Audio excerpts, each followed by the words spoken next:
free.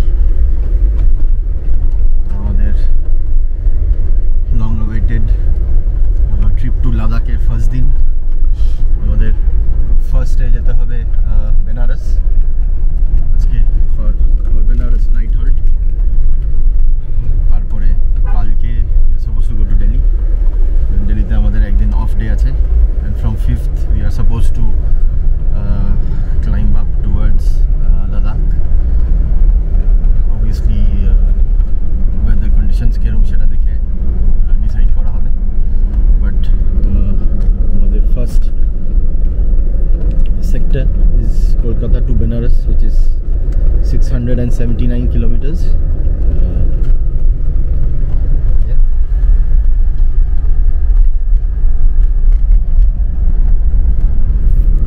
679 kilometers to Clarks Benares, যেটা আমাদের night stay for today. এখানে দেখাচ্ছে রাত 9:10 অ্যারাইভাল, 15 hours, বাট আমরা চেষ্টা করবো একটু তাড়াতাড়ি। ডিপেন্ডিং আপন ট্রাফিক কন্ডিশনস, এখান থেকে বর্ধমান অব্দি কনস্ট্রাকশন ওয়ার্ক চলছে, খুব বাজে অবস্থা। So will make sure that we are on time. আমাদের we need a good night rest because কালকে we have 1000 kilometres to do in few hours। so যদিও we have super highways কালকে তিনখানাই, পূর্বাঞ্চল expressway, দেন Jamuna expressway, বড় বড় রাস্তা। so first stop thing is to cross Bardhaman and Durgapur. তারপরে রাস্তা আশা করি ফাঁকা পাওয়া যাবে, just hope। so let's go, I'll keep recording now।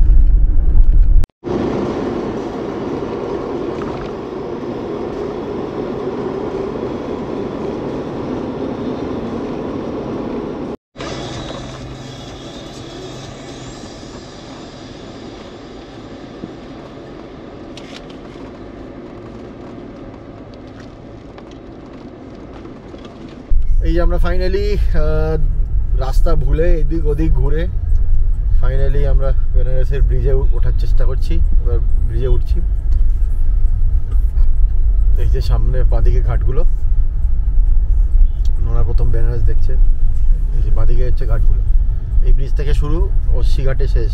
কারণ অস্সি ঘাট হচ্ছে ওদিকের প্রথম ঘাটটা, এটার নাম হচ্ছে গান্ধী ঘাট। এই লাস্টটা, এটাতে শেষ সব ঘাটগুলো।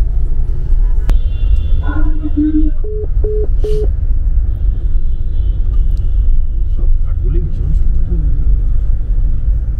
কোন ঘাটটা মেন ঘাটটা? আর কি দশাশ্বমেধ ঘাট, ওই যে ওটা মাঝখানে এখানে দেখা যাচ্ছে। ওকে, গুড মর্নিং। আজকে আমাদের ডে 2 অফ আওয়ার জার্নি। আমরা বেনারস থেকে বেরিয়েছি সকালবেলা টুয়ার্ডস লখনউ। এটা আমরা অরিজিনাল জিটি রোড নিচ্ছি। আমাদের সবাই বলেছে যে পূর্বাঞ্চলটা না নিতে।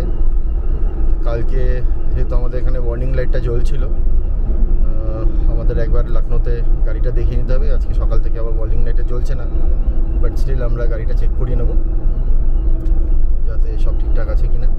সো ফার্স্ট আমাদের যেতে হবে Lucknow, which is around 311 kilometre দেখাচ্ছে এই রাস্তাটাতে। আজকে ফুয়েল কনজামশনটা is up to 8 kilometres per litre. তো আমরা ঠিক বুঝতে পারছি না ওয়ার্নিংটা কেন হয়েছে। আমার মনে হয় একবার দেখে নেওয়া উচিত, কারণ আমাদের এর পরে সার্ভিস সেন্টার অ্যাক্সেস হয়তো পাবো না আফটার মানালি। তো ওটাই একটা ইস্যু। ইনফ্যাক্ট চণ্ডীগড়ের পরে আর পাওয়া যাবে না। তো আমরা আপাতত এলাহাবাদ রুটে যাচ্ছি। তো এলাহাবাদ থেকে রায়বেরেলির বাইপাস ধরে আমরা চলে যাব টুয়ার্ডস লখনউ। ওই রাস্তাটা আবার ইটাওয়া হয়ে যায়, ইটাওয়া খুব ফেমাস জায়গা। তো এগেন আমরা এখন 6:19 বাজে। সো 7:20 আমরা আবার আর্লি আপডেটটা দেবো। Let us see. আমরা গাড়িটা একবার দেখিয়ে নিই, আদারওয়াইজ একটু চিন্তা হয়। আমাদের অনেকটা জার্নি এখন বাকি আছে। সো মোর লেটার।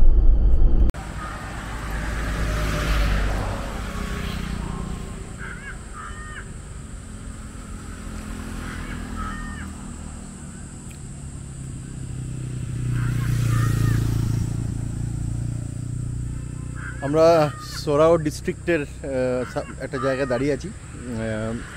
জাস্ট আমরা এলাহাবাদ থেকে বেরিয়েছি আর আমরা এখন লখনৌর দিকে যাচ্ছি। এখানে পাখি রাখছে, খুব মজার, বুঝতে পারছি না কী পাখি। লেন্সটা বার করলে ছবি তুললে হতো, বাট আমরা এলাহাবাদে হারিয়ে গেছিলাম। তারপরে এখন মোটামুটি বেরিয়ে আমরা এখন লখনৌর দিকে যাব। তারপরে আমরা গাড়িটাকে টেস্ট করে দিল্লি চলে যাব আজকে রাত্রের মধ্যে। আচ্ছা, আমাদের লখনৌর কাজ ওভার। সামনে আমার লখনৌর কলিগ, আমাদের 2 ব্রাঞ্চ ম্যানেজার সুদীপ বাবু আর গগন, ওরা আমাকে রাস্তা দেখিয়ে নিয়ে যাচ্ছে। আমরা এখন যাব হচ্ছে তাজ এক্সপ্রেসওয়ে ধরবো, তারপরে আমরা ওখান থেকে যমুনা এক্সপ্রেসওয়ে ধরবো টুয়ার্ডস দিল্লি। তো আপাতত আমাদের জিপের ওয়ার্কশপেও কাজ হয়ে গেছে, ওরা চেক করলো এবং তারপরে আমাদের লাঞ্চও খাওয়া হয়ে গেল দাস্তারখানে।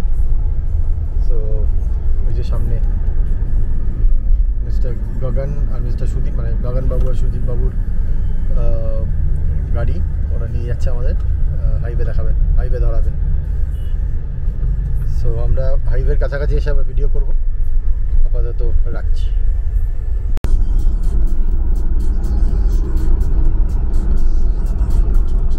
ওকে, সো যমুনা এক্সপ্রেসওয়েও শেষ। এবার আমরা যাব গ্রেটার নয়ডা এক্সপ্রেসওয়েতে, সেখানে রিজু আছে। রিজু আমাদের দেখিয়ে নিয়ে যাবে, পথ দেখিয়ে নিয়ে যাবে। আমরা এখন সোজা যাচ্ছি, এই লেনটা দিয়ে চলো, এই লেনটা। তো আমরা এখন রিজুকে খোঁজার চেষ্টা করছি। রিজু সামনে বাড়িতে কোথাও আছে, এনি টাইম সুন ওকে দেখা যাবে। এইখানে বাদিকে, এইখানে রিজু দাঁড়িয়ে আছে। এখানে দাঁড়াও, রিজুর সাথে নেমে কথা বলি। এই হচ্ছে রিজু দাঁড়িয়ে আছে এখানে। আচ্ছা, রিজু গাড়ি সাথে আরম্ভ করে দিয়েছে। চলো রিজু পেছনে ছেড়ে চলো, তাহলে রিজু আমাদের এসকর্ট করে নিয়ে যাবে। এই যে রিজুর সাথে মিট আপ হয়ে গেছে। এবার ও পেছনে চলো।